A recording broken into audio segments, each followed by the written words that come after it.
Welcome to the Car Guys and welcome to this knackered Toyota MR2. It's been locked away as a barn find for over 5 years. It's completely dead, and my challenge this week is to get this beast running and then take it out for a drive. I used to have a Mark II Toyota MR2, so this is going to be a trip down memory lane, but only if I can get the bugger started.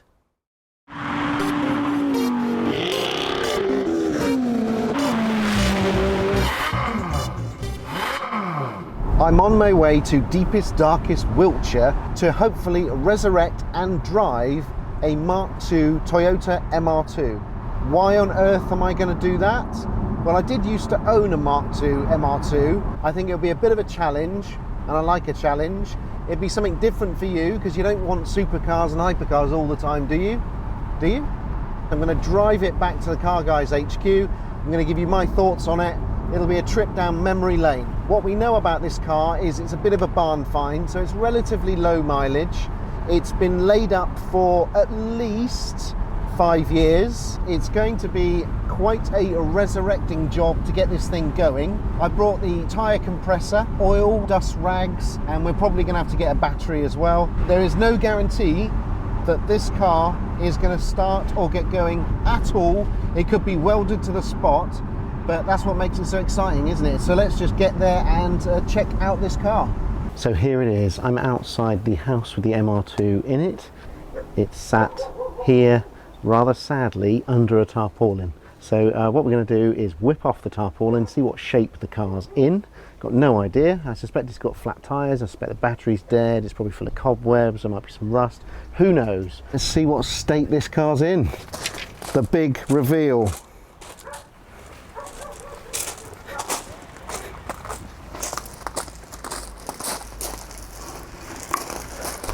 That's all right, actually. I thought it was going to be properly shagged. So the tyres are all flat as expected. It's a bit dusty. There's some cobwebs. Oh, I've got a bit of rust down there. That's a shame. So we've got a spare wheel in here, which is all intact, and it looks, apart from a bit dusty, looks all right. Unfortunately, no dead bodies inside the boot. And it's all clean, it's not rusty down here. Yeah, as you'd expect. Nice bit of mould on the steering wheel. All the areas that people touch gradually get degraded. But it's done 60,000 genuine miles. Not many people know this, but to open the engine bay of an MR2, you've got to reach behind the driver's seat, and there's a little control right back there that you have to flick. So here we go. Let's see what the engine's like. Ooh, it's like opening the Ark of the Covenant. Jesus Christ, that is old. So this doesn't look great, but you know, a bit of steam cleaning, who knows. So put the compressor on, charge up all of the charge up the air so we can pump up the tyres first of all. Pump up the tyres. This one's pretty low, they're all fairly flat. 2.1 bar at the front, 2.4 at the rear. What do we got? That's right, nothing. So before we start the engine on this car, we're going to give it a bit of extra oil just to make sure it's lubricated. May make a difference, may not, but it's got to be worth a go, isn't it? Behold, there's the battery behind the spare wheel in the front boot. So I'm guessing that that is dead. Right, let's fit the new battery then. Hopefully this car will come to life. So here we go then, the moment of truth.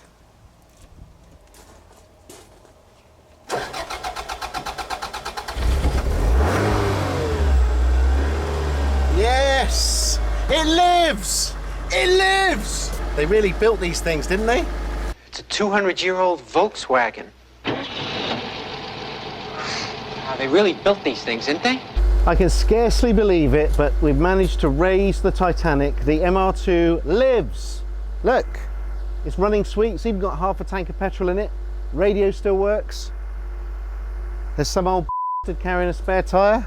So what I'm going to do now is hopefully put it into gear, drive it out onto the road, take it back to the Car Guys garage.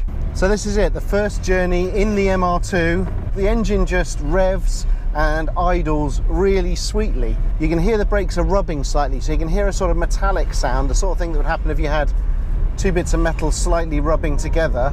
It's probably just a bit of corrosion on the discs and the pads, so I'm hoping that if we get up to speed and do some moderate braking, we can sort of burn all that off. It didn't really need that much persuasion to get it moving, and to get it moving from the spot that it sat in for over 5 years, and it's driving perfectly fine. Brakes are a little spongy, but the steering has no vibration whatsoever. The gear shift is positive, pretty slick. I mean, this is amazing. What it needs is a good wash, service, and obviously it's going straight to an MOT test centre right now. When you turn on the fan internally, I was peppered with bits initially, turned it on quite hard, and I just got hundreds of little pieces smacking me in the face, which wasn't very pleasant. Downside of this car, there's no air conditioning, and it's at least 30 degrees outside. So it's a manual, I think it's a manual, it's a manual roof, there you go. So a few minutes into this journey, and so far everything is running fine. Just going to put my foot on the brake as well as the accelerator, just see if I can sort of burn off some of that slight corrosion that might be evident between the pads and the disc. The engine bay obviously looks like a haunted house. You've got to get some kind of cleaning product in there because it looks like Hiroshima in there. You've got to remember this car is 1996.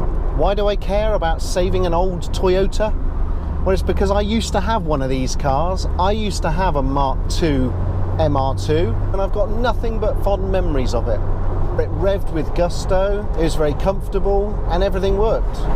And that seems to be the same with this car. I do remember particularly that in the wet, they spin very easily. I remember coming down a very low speed left-hander and basically losing the car completely, which caught me by complete surprise because I was only doing literally 15 miles an hour. You've obviously got to remember that the indicators on Japanese cars is on the right stalk, not the left. This is the facelift car, so there's a few differences, but this one has a sort of short, stubby gear stick, whereas mine had this sort of huge, elongated leather dildo they used to change gear with. But it's very similar in here. It's dominated by enormous tachometer and enormous speedo. It's got a real sort of 90s sports car feel about it. It's Japanese, so it's got that Japanese plastics and leather feel. There's no smell to the leather in Japanese cars, you may have noticed. Japanese people don't like the smell of leather. You've obviously got pop-up headlights, which you know we're a sucker for. And as can be proven by the fact that this thing has started at all, it was very reliable. And there was a sort of robust, muscle car-y feel to them, which I quite liked. The wheelbase, it seemed like quite a wide car, and it had this muscular 2-litre engine, so it sort of felt like a muscle car. But you got to think, these cars now are exceptionally rare to see on British roads. They're not worth a whole lot. An absolute mint low miler, are you going to get 10,000 quid for it? Maybe. This one, which is done 60,000 miles, is in perfect condition, except, annoyingly, for some rust on the door. But if it wasn't for that bit of bodywork, this would be a mint condition, low mileage collector's item. They used to be ubiquitous, these sort of cars. You know, MR2s were everywhere. These days, you do not see them. But I have to say, this first drive is bringing back lots of memories. It feels very stable. It feels wider than it actually is. Let's go for an overtake. 5,000, 6,000. It didn't have any problem there, did it? We are now half an hour into this first journey. The engine is singing along nicely. We've got no major issues to report. An ever so slight judder at speed, but you'd expect that considering the wheels have been pretty much welded to the brakes and the floor for the last 5+ years. The turning's good. It probably needs new tyres. I wouldn't begrudge it that. It needs new rubber on the windscreen wipers, and it needs a good old service and tune-up. It needs new filters and things just to make it sharper. This really is a chance for me to reacquaint myself with an old car that I used to have. And I love doing that. I'm all about nostalgia. The driving position is, in many ways, it's similar to the Honda NSX. You cannot see the front of the car. The bonnet just ducks straight away from you, so all I can see is the road. I've got good visibility behind me. That spoiler doesn't get in the way, and the mirrors are good. Everything is to hand and easy to access. There's not that much technology in this car, so there's not a lot to go wrong. I can already sense that the rubbers have perished a bit on the doors because there's a bit more wind noise than you would normally expect.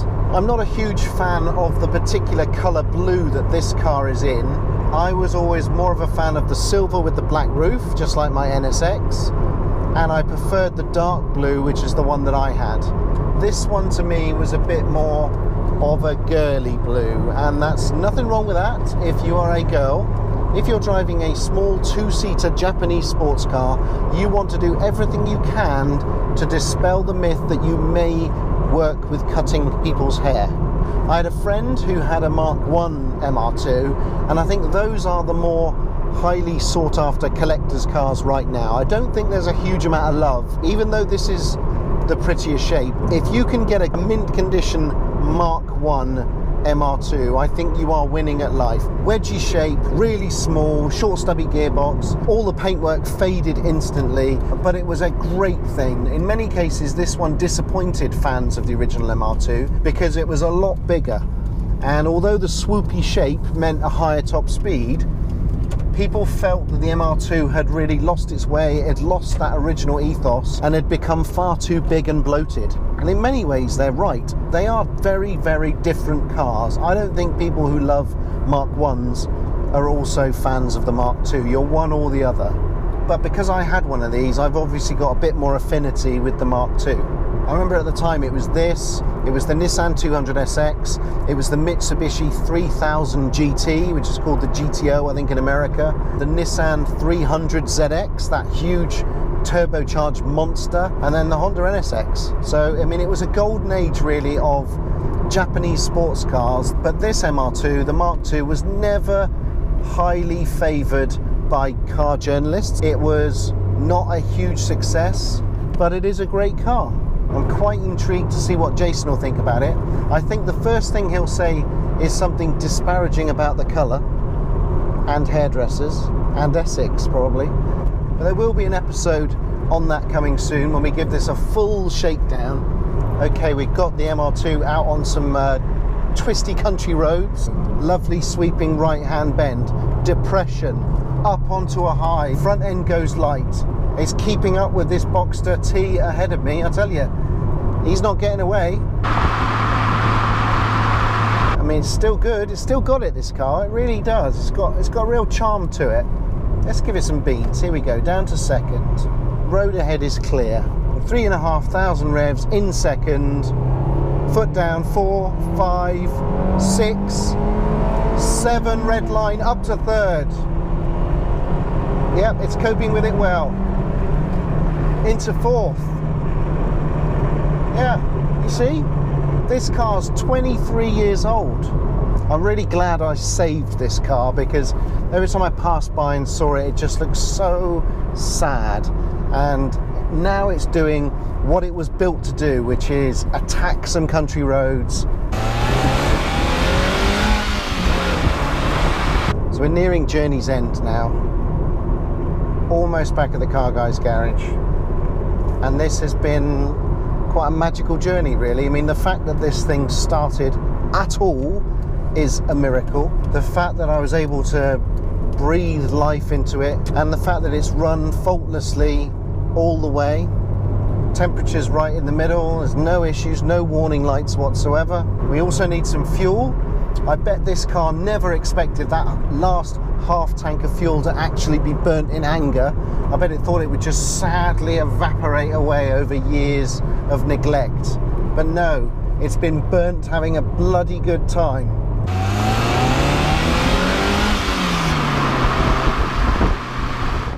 Stage 2 then, give it a good old wash, bring it up to speed. just dropped off the MR2 for an MOT. Hopefully it'll pass, and then we can get it taxed and all ready to go. Unfortunately, it's failed the MOT, so I've got to go and get some welding quickly and then retest it. Here I'm at Trickett in Poole, who specialise in welding and repairing and rust, and they are now going to fix this part of the MR2. The MR2 has now been welded and is in perfect shape, so it's going back to the MOT, and that should be it sorted.